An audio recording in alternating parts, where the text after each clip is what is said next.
सम्मानित साथियों, नमो बुद्धाय, जय भीम। हमेशा की भांति एक बार पुनः हम लेकर उपस्थित हो चुके हैं आज का क्रांतिकारी डॉक्टर अंबेडकर संदेश लेकर। आज के अंबेडकर संदेश में एकांगी राजनीति कभी सफल नहीं हो सकती, ये बात बाबा साहब कहते हैं। ऐसा ही बाबा साहब का ये स्पीच हम लेकर उपस्थित हुए हैं। भारत देश में, आज़ाद भारत देश में पहला लोकसभा का चुनाव, आम चुनाव होने जा रहा था और उसी चुनाव के परिप्रेक्ष्य में बाबा साहब का एक चुनावी भाषण होता है 22 नवंबर 1951 को। इस चुनावी भाषण में आज के अंबेडकर संदेश में हम आपको बताने वाले हैं कि किस तरह से भारत के विभाजन के बाद हिंदू मुसलमानों यानी कि भारत पाकिस्तान का जब बंटवारा हुआ तो अस्पृश्यों पर किस तरह के अत्याचार हुए और उन अत्याचारों के संदर्भ में उस समय की गवर्नमेंट यानी कि भारत सरकार का क्या रोल था और क्या रोल उसने निभाया या नहीं निभाया, इस बारे में बाबा साहब स्पष्ट तौर पर कहते हैं। बाबा साहब ने अपने यूँ कहें कि अपने समाज के लोगों को, अस्पृश्य समाज जो पाकिस्तान में रह गए थे, उनके लिए क्या कुछ मदद किया, आज के अंबेडकर संदेश में ये भी हम आपको बताने वाले हैं। सम्मानित साथियों, यहाँ पर एक बात, आज के डॉक्टर अंबेडकर संदेश में नया कुछ होने वाला है। नया ये कि अंबेडकर संदेश के लास्ट में जस्ट पिछले अंबेडकर संदेश नंबर 469 में जिन साथियों ने अंबेडकर संदेश को फुल वॉच किया है, पूरा ध्यान से सुना है और ध्यान से सुनने के बाद कमेंट सेक्शन में अपना जवाब लिखा है, प्रतिक्रिया दी है, हम उनका नाम सम्मान के साथ आज अंबेडकर संदेश के लास्ट में लेने वाले हैं। अब बिना विलंब के हम आज का अंबेडकर संदेश शुरू करेंगे। पेज नंबर बाबा साहब डॉक्टर अंबेडकर संपूर्ण वाङ्मय खंड 40 से पेज नंबर 246 से 247 तक। बाबा साहब कहते हैं कि विभाजन के बाद हिंदू मुसलमानों के रेले चले थे, तब पाकिस्तान ने उच्च वर्णीय हिंदुओं को जाने दिया, लेकिन अस्पृश्यों की हालत पिंजरे में रखे जानवरों सी हो गई। उन पर लगातार असहाय अत्याचार होने लगे और इस परिप्रेक्ष्य में बाबा साहब कहते हैं कि कांग्रेस सरकार ने अस्पृश्यों को भारत में ले आने के लिए रत्ती भर प्रयास नहीं किया, कोशिश नहीं की। उस वक्त महारों की पलटनें पाकिस्तान में थी। आयुष्मान भावराव गायकवाड़ और आयुष्मान रमेश चंद्र जाधव को भेजकर इस महार पलटन के सहयोग से एक एक अस्पृश्य महिला और पुरुष को हम हिंदुस्तान अर्थात भारत में लगभग खींचकर ले आए। इस बारे में मेरे मन में दुख होता है। इतना ही नहीं तो कांग्रेस के लिए घृणा पैदा होती है। जो अस्पृश्य आ नहीं पाए उन्हें मुसलमान होना पड़ा। ये पाकिस्तान में जो अस्पृश्य रह गए भारत पाकिस्तान विभाजन के दौरान और भारत नहीं आ पाए, उन्हें वहाँ पर मुसलमान धर्म यानी कि ग्रहण करना पड़ा।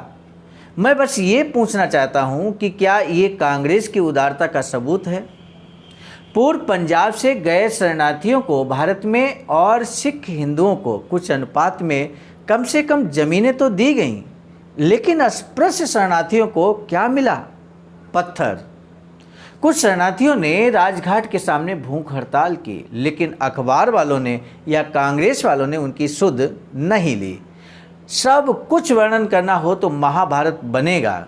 कांग्रेस के लोगों को मानना पड़ेगा कि 4 सालों में मंत्री था, जब बाबा साहब मंत्री थे, कानून मंत्री थे, तब बाबा साहब कहते हैं तब मैंने कोई बेईमानी नहीं की। बीमार होने के बावजूद अपने खून की हर बूंद मैंने सरकार के कामों पर खर्च की। इस बात को कहते ही तालियों की जोरदार गड़गड़ाहट होती है। सम्मानित साथियों, बाबा साहब आगे कहते हैं उनकी अंदरूनी लड़ाइयों से मैंने हिस्सा नहीं लिया और उनके बारे में मन में कोई गांठ भी नहीं बांधी। 4 सालों के अनुभव के बाद मैंने सोचा कि इस पार्टी में रहकर या इसका मंत्री बनकर मैं एक आध सवाल तक नहीं पूछ सका। अब मुझे अपना अलग रास्ता बनाना पड़ेगा। यही सोचकर मैंने इस्तीफा दिया। इस बात पर यहाँ पर जय भीम का नारा लगता है और तालियां होती हैं। इतने सालों के अनुभव से एक विचार पक्का हुआ और वह यह कि हर किसी को अपना उद्धार खुद करना पड़ता है। बहुत बड़ी बात बाबा साहब ने कह दिया यहाँ पर, हर किसी को उद्धार खुद करना पड़ता है, अपना उद्धार खुद करना पड़ता है। चिड़िया और उसके बच्चों की स्कूल में पढ़ी कहानी आपको याद होगी। वही कहानी यहाँ लागू होती है। जो अपने खेत की कटाई करना चाहता है उसे खुद फैसला करना होता है, निश्चय करना होता है और काम में लग जाना पड़ता है। ये बात कहते ही यहाँ पर एक बार पुनः तालियों की गड़गड़ाहट होती है, यानी कि तालियों की गूंज उठती है। हमें अगर मानवीय अधिकार पाने हों तो अपनी लड़ाई खुद लड़नी होगी। ये जो बात बाबा साहब कह रहे हैं इसको कोट किया जाना चाहिए, इसे ध्यान से हमें समझना चाहिए। बाबा साहब कहते हैं कि हमें अगर मानवीय अधिकार पाने हों तो अपनी लड़ाई खुद लड़नी होगी। निश्चित रूप से वर्तमान में भी या भविष्य में भी बाबा साहब की ये बात हमेशा हमेशा सत्य साबित होगी। इसीलिए बाबा साहब कहते हैं, मैं कांग्रेस की राजनीति छोड़कर फेडरेशन की लड़ाई का बिगुल फूंक रहा हूं। तालियों की गड़गड़ाहट के बीच बाबा साहब कहते हैं कि कांग्रेस के साथ मैं रहा, लेकिन कभी भी उनकी गुलामी नहीं की। मेरी राजनीति स्वाभिमान और आत्मसम्मान की रही है।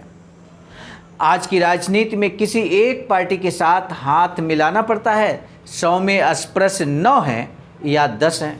ऐसी हालत में हमें सुलह करनी पड़ेगी। मिलजुल कर की राजनीति काम आ सकती है, अकेले की राजनीति सफल नहीं हो सकती।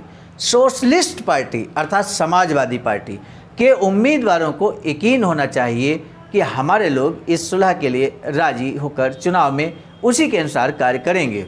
सम्मानित साथियों, बाबा साहब ने इस चुनाव में सोशलिस्ट पार्टी के साथ गठबंधन किया था, इस बात को ध्यान रखिए। बाबा साहब कहते हैं कि तय अनुसार कार्य करने में ही हमारी इज्जत है। मैं पार्लियामेंट के लिए खड़ा हूँ, 30 सालों से राजनीति कर रहा हूँ। कुर्सी पर बैठकर सिगरेट पीना राजनीति नहीं है। राजनीति इतना आसान काम नहीं है। मैंने बहुत किया, लेकिन समाज की स्थिति मुझे चुप बैठने नहीं देती। अपने समाज को 4 कदम आगे ले जाने की मेरी इच्छा है। युवा अब राजनीति में आने के लिए उत्सुक हैं, उन्हें राजनीति का अनुभव होना चाहिए। अपने लोगों में वह है या नहीं है, इस बारे में मुझे पूरा यकीन नहीं है। अब ज़्यादा दिनों तक उन्हें इंतज़ार न करना पड़े, जल्द ही उन्हें मौका मिलेगा। किसी भी राजनीतिक संस्था के पास एक सहयोगी दल भी होना चाहिए। अस्पृश्यों की जब इसी विभाग में बैठकें हुआ करती थीं, तब अन्य लोग उसे न होने देते, पत्थर फेंकते, सभाओं में शोरगुल मचाया जाता। उसके लिए समता सैनिक दल खड़ा किया गया, लेकिन आगे चलकर इस सैनिक दल में खराबी आई, विनयशीलता नहीं रही। मेरे दिल्ली जाने के बाद ये हुआ, आज इस दल का पुनरुत्थान हो रहा है, ये अच्छी बात है। उन्हें अब हर चाल में जाकर काम करना होगा। आज इतने सारे लोग इकट्ठा हुए हैं, अखबार वाले कितना आंकड़ा बताएंगे पता नहीं है।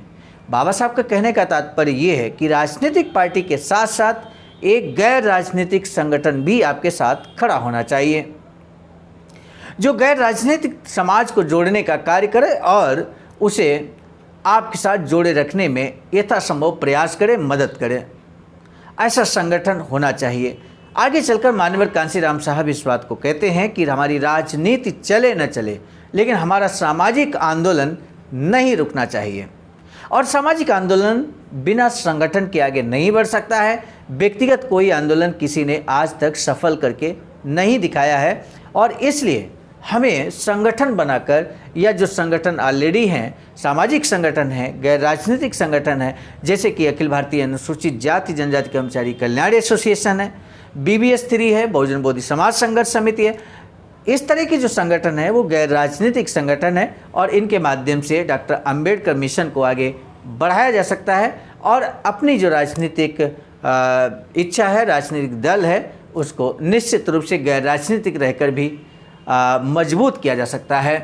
तब बाबा साहब आगे कहते हैं कि ऐसी सभाओं में केवल संख्या में उपस्थित रहकर अपना काम नहीं बनने वाला है। हर एक को अपने मतदान के अधिकार को भुनाना होगा। मुंबई में काम करने का असली दिन 3 जनवरी है, यानी कि 3 जनवरी को यहाँ मतदान होना है। अस्पृश्यों की तरह ही अन्य पिछड़े समाज भी हैं, उनके जीवन में भी फेडरेशन अपनत्व भरी नज़र डालेगा ही। मजदूरों की मुश्किलों की तरह ही हमारी भी कुछ मुश्किलें हैं, लेकिन केवल जात विहीन योजना हम नहीं बना सकते, क्योंकि अस्पृश्यों की कुछ खास मुश्किलें हैं और उन्हें दलित फेडरेशन ही हल कर सकता है।